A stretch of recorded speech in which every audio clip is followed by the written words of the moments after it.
जय हिंद दोस्तों, मैं हूं मेजर गौरवारी और आप देख रहे हैं मेजरली राइट। नेपाल चलते हैं दोस्तों। नेपाल से बड़ी इंटरेस्टिंग खबर आई है और नेपाल में सीरीज ऑफ मीटिंग्स हुई हैं सीनियर नेपाली पॉलिटिकल लीडरशिप की और चाइनीज की। तो दोस्तों, चीन जो है वो नेपाल से ये कह रहा है कि आप जल्दी से belt and road initiative sign करिए, उसको एक रियलिटी बनाइए, आप बेल्ट एंड रोड इनिशिएटिव का हिस्सा बनिए और हम नेपाल के अंदर जो बढ़िया से बेहतरीन सड़कें बनाएंगे आप लोगों के लिए कि आपको मजा आ जाएगा और ट्रेड का फायदा उठाइए, एटसेट्रा एटसेट्रा। ये चूरन नेपाल में बेच रहा है। नेपाल एक बैलेंसिंग एक्ट ट्राई कर रहा है। मैं आपको कुछ डेटा देता हूं, बड़ा इंटरेस्टिंग वीडियो, आप एंड तक देखिएगा दोस्तों। बात यह है कि इनकी मीटिंग हुई दोनों पार्टीज की। अच्छा, मीटिंग में यह हुआ है कि नेपाल के डिप्टी प्राइम मिनिस्टर और फॉरेन मिनिस्टर नारायण काजी श्रेष्ठा ने चाइनीज फॉरेन मिनिस्टर वांग यी से मीटिंग करी। वांग यी से तो वांग यी से मीटिंग के बाद इसने बोला कि high quality belt and road cooperation Nepal के साथ हम करेंगे और स्ट्रेटेजिक पार्टनरशिप को, जो इनके साथ नेपाल की स्ट्रेटेजिक पार्टनरशिप है, उसको हम बड़े हाई लेवल पे ले जाएंगे। तीसरी चीज है कि नेपाल की जो national sovereignty, independence and development, इसके लिए चाइना बड़ा चिंतित है। चाइना किसी देश की सॉवरेनिटी के लिए चिंतित है, मैं पहली बार सुन रहा हूं ये।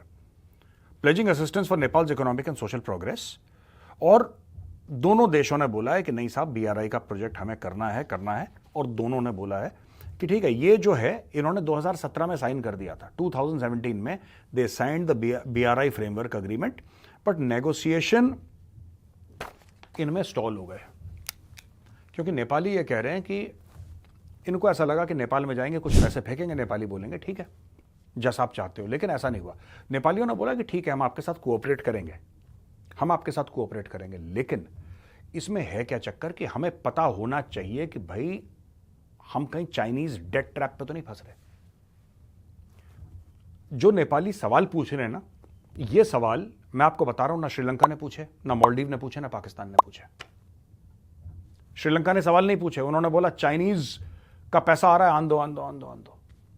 यही चीज मालदीव्स ने, आपने पुराने मेजरली राइट में सुना ना, आज का पहला मेजरली राइट, इतना कर दिया कि पानी के लिए, पीने के पानी के लिए तरस गया मालदीव्स। वही पाकिस्तान ने बोला चाइना का पैसा आन दो।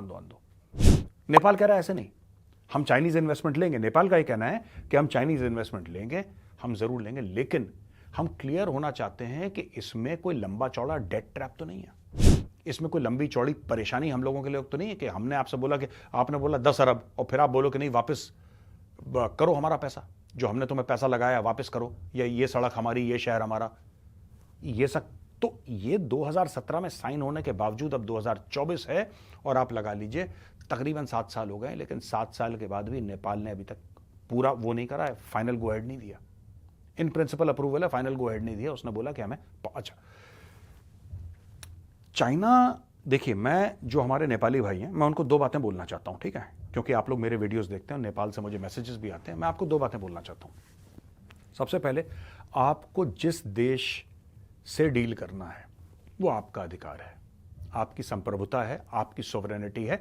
नेपाल के लोग ये डिसाइड करेंगे कि नेपाल को किस देश के साथ जाना है, इसके साथ कि उसके साथ कि सबके साथ। ये नेपाल का डिसीजन है। ये डिसीजन भारत नहीं ले सकता, ये डिसीजन अमेरिका, चीन, कोई भी कितना भी बड़ा पावर हो नहीं लगता। नेपाल के लोगों को डिसीजन लेना है। लेकिन मैं नेपाल के लोगों को 2 बातें बताना चाहता हूं। आप चीन के साथ साइन करिए, आपने बीआरआई साइन करा 2017 में, बिल्कुल आपकी मर्जी है, आपकी खुशी। पूरी दुनिया में आप रिसर्च करिए कि कौन सा देश ऐसा है, राइट, जिसके साथ चाइना ने डील साइन करी है, खासतौर से बीआरआई को लेके, और वो देश आज की तारीख में फाइनेंशियली स्टेबल है। चाइना, मेरे नेपाली भाइयों बहनों, चाइना एक लीच की तरह है। लीच होती है ना जो चिपक जाती है और फिर खून, चाइना एक लीच है, चाइना एक दीमक है, और चाइना का काटा पानी नहीं मांगता। देखो मोइजू, वो ज्यादा ही पानी मांग रहा है मोइजू। तो ये एक चाइना का ये मैटर है। बेल्ट एंड रोड इनिशिएटिव का मेंबर इटली भी था, इटली ने मना कर दिया, इटली ने हाथ जोड़ लिया, करा भाई साहब नहीं, ये तो एक तरफा। ये लोग क्या करेंगे मैं आपको बताता हूं। चाइनीज, सबसे पहले चाइनीज ने, आपको भी पता है कि आपके कुछ गांव उन्होंने कैप्चर कर लिए, 5 एक गांव नेपाल के चाइना हड़प गया, ठीक है। ये उत्तराखंड से लगा हुआ जो नेपाल का एरिया है ना, उधर, तो उधर इनका काफी एक्शन हुआ और उन्होंने बोला कि ठीक है, ये उन्होंने गांव ले लिए। पहली बात मैं ये कहना चाहता हूं। दूसरी चीज मैं आपको ये बताना चाहता हूं मेरे नेपाली भाइयों बहनों, कि चाइना सस्ता माल डंप करेगा नेपाल के अंदर, आज भी डंप कर रहा होगा। आप बीआरआई का हिस्सा बन जाइए, फिर दुगना तिगुना चौगुना डंप करेगा, ये 5 गुना डंप करेगा दिन रात। आपकी लोकल इंडस्ट्रीज खत्म हो जाएंगी, और लोकल इंडस्ट्रीज आपकी खत्म हो जाएंगी। अब सस्ते सामान की आपको पड़ जाएगी आदत, और चाइना आपसे पैसे मांगेगा डॉलर में। चाइना कहेगा बॉस चाहिए तो यूएस डॉलर। अब फिर आप, क्योंकि आपका ट्रेड का जो आपकी कैपेबिलिटी आपकी ट्रेड की वो इतनी बड़ी नहीं है, जाहिर सी बात है नेपाल के पास ऐसा कोई पैसा नहीं है कि नेपाल बोले कि हाँ ठीक है हर साल हम 5-10 अरब डॉलर ऐसे दे देंगे। नेपाल को प्रॉब्लम होगी, जाहिर सी बात है। नेपाल की अपनी रिस्पॉन्सिबिलिटीज हैं। ये सारी जो चीजें हैं, इस चीज का ध्यान रखना। बीआरआई का कांटा पानी नहीं मांगता, बीआरआई का कांटा पानी नहीं मांगता। अब मैं दूसरी बात बताता हूं। आपको क्या लगता है कि आप चाइना के लिए क्यों इंपॉर्टेंट है? हर चीज क्लियर हो जानी चाहिए। जब आपने, देखिए, कुछ ना कुछ तो नेपाली भाइयों बहनों आपके लीडर भी कुछ सोच रहे होंगे। आपके जैसे भी लीडर हैं, आपको वो केपी शर्मा ओली ना पसंद आए, आपको प्रचंडा ना पसंद आए, वो आपकी मर्जी है, वो आपके लीडर है, हमारे तो नहीं, आपके हैं। आपको अच्छा लगे बुरा लगे वो बाद की बात है, लेकिन थोड़ा सा सोचिएगा दिमाग लगा के। 2017 से बीआरआई साइंड है, अभी तक आप लोगों ने उसको ग्राउंड पे इंप्लीमेंट नहीं होने दिया। ऐसा क्यों? क्या सिर्फ बात ये की है कि आप लोन लेंगे उनसे, फिर कितना पैसा देना पड़ेगा, ये इन्वेस्टमेंट करेंगे, उसका आरओआई कितना है, सिर्फ ये बात है? नहीं, एक और चीज है। और सबसे बड़ा सवाल यह है, लोन वोन से भी ऊपर एक सवाल है कि आखिर चाइना नेपाल पर मेहरबान हो क्यों रहा है? मैटर क्या चाइना का? चाइना क्यों नेपाल से दोस्ती करना? नेपाल ऐसा क्या बनाता है जो चाइना को चाहिए? नेपाल ऐसा क्या बनाता है? कौन सी ऐसी टेक्नोलॉजी है, कौन सी ऐसी चीज है जो चाइना को चाहिए जो नेपाल के पास है? आप बताइए, सोचिएगा, बताइएगा। नेपाली भाई बहनों, मैं आपसे रिक्वेस्ट करूंगा कि आप भी कमेंट्स में लिखिए। मैं आपको बताता हूं, आपकी जो लोकेशन है, आपकी जो एबिलिटी है भारत के अंदर आने की, और हम भारतीयों की ये एबिलिटी है नेपाल के अंदर। लोग नेपाल कई कारण, कोई ट्रेड से जाते हैं, कोई इससे जाते हैं, कोई इस मर्जी से, कोई उस मर्जी से नेपाल के अंदर लोग जाते हैं। भारतवासी, किन्हीं का बिजनेस होता है तो बिजनेस करने जाते हैं, कोई घूमने के लिए जाते हैं, किसी की रिश्तेदारी भी है, कोई इसलिए जाता है। मेरा तो एक ही नेपाल के साथ जो सबसे बड़ी बात, जो जब मैं गया हूं काठमांडू, तो मेरा जाने का कारण तो पशुपतिनाथ जी का जो मंदिर है, मैं उसके लिए गया था, और मेरा कोई कारण नहीं नेपाल जाने का। अब अगली बार मैं जाऊंगा, I will go to Janakpur. मैंने जनकपुर जाना है, या फिर मैंने पशुपतिनाथ जी के मंदिर जाना। मेरे लिए ये दो चीजें हैं। बाकी नेपाली लोग तो अपने ही हैं, हम उनके हैं, तो that is not a problem. यहां पे जो चाइना चाहता है ना, चाइना ये चाहता है कि आप भारत के नेबर हैं, और आपकी और भारत की, यानी कि नेपाल की और भारत की आज से नहीं हजारों साल से रिलेशनशिप है। ये रिलेशनशिप है क्या नेपाली भाइयों बहनों? ये है क्या रिलेशनशिप आपकी? ये तो जब भी दो फॉरेन मिनिस्टर जाते हैं तो आपस में बात करते कहते हैं हमारे तो सिविलाइजेशनल बॉन्डिंग है। पर क्या एक्चुअली हमारी सिविलाइजेशनल बॉन्डिंग होती है 10 और देशों के साथ? हो सकता है हो। साउथ ईस्ट एशिया के कई देश हैं, कंबोडिया है, थाईलैंड है, उनके साथ सिविलाइजेशनल बॉन्डिंग है हमारी।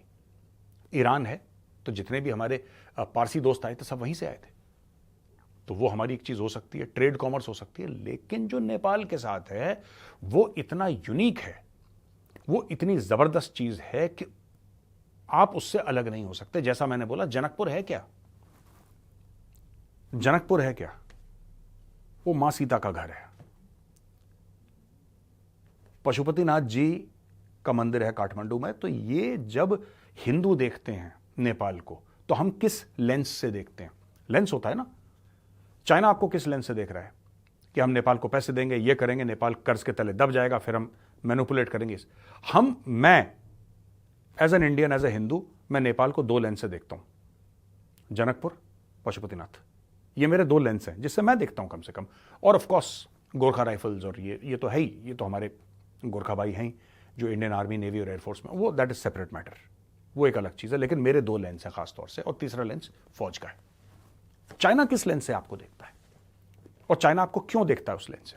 चाइना का सबसे बड़ा, जो सबसे क्लियर लेंस है, वो ये है कि you are India's neighbour, and आप सिर्फ अकेले नेबर हैं इंडिया के, जिसमें आने के लिए ना आपको वीजा चाहिए, ना आपको कोई परमिशन चाहिए। आप यहां पे आके भारत में 10 साल रहो, आपको कोई नहीं पूछने वाला, कोई नहीं पूछता आपको। आप नेपाल के हैं, आप अगर नेपाल के हैं तो it is like being an Indian. और अगर मैं इंडियन हो, it is like being a Nepali.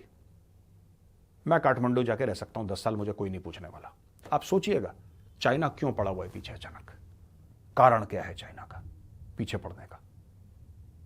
कई लोग हैं, जब से अग्निवीर की पॉलिसी हुई है तो कई ऐसे नेपाल से नेपाली भाई का कि नहीं साहब, यहां पे तो लड़के कह रहे हैं कि हम चाइना में भी जाके, अगर इंडियन आर्मी हमें पक्की तौर पे नहीं रखेगी और पेंशनेबल नहीं रखेगी, तो हम लोग क्या करेंगे कि देन वी विल, हम लोग चीन के साथ भी जाके मिल सकते हैं। ऐसा लोगों ने मुझे बोला है, मुझे इसका कोई प्रूफ नहीं है मेरे पास, लेकिन लोगों ने ऐसा बोला है कि चीन के साथ मिल सकते हैं। भाई चाइना में खुद कंस्क्रिप्शन है, चाइना में खुद कंस्क्रिप्शन है, लोगों को पकड़ पकड़ के डालते हैं 2-3 साल के लिए फौज में। अग्निवीर तो फिर भी वॉलंटरी है, अग्निवीर तो फिर भी ऐसा है कि भाई आपको अग्निवीर के लिए जाना है नहीं जाना आपकी मर्जी है, आपकी खुशी है, कोई आपको ये नहीं कह सकता कि नहीं भाई तुम अग्निवीर बनोगे। लेकिन चाइना में कंस्क्रिप्शन है, चाइना खुद नहीं देता पेंशन, अमेरिका खुद नहीं देता पेंशन। तो भाई ये नौकरी, पेंशन, फौज की नौकरी, इससे थोड़ा सा दूर हटके अगर आप सोचें कि चाइना क्या कर रहा है और चाइना क्यों आपके पीछे पड़ा हुआ है। और एक और जो नेपाली लीडरशिप ने बात करी है, इन्होंने बात करी है बैलेंस की, और मुझे लगता है कि कहीं ना कहीं नेपाली लीडरशिप में वो मैच्योरिटी है, ये बात मुझे माननी पड़ेगी, ये मैच्योरिटी है।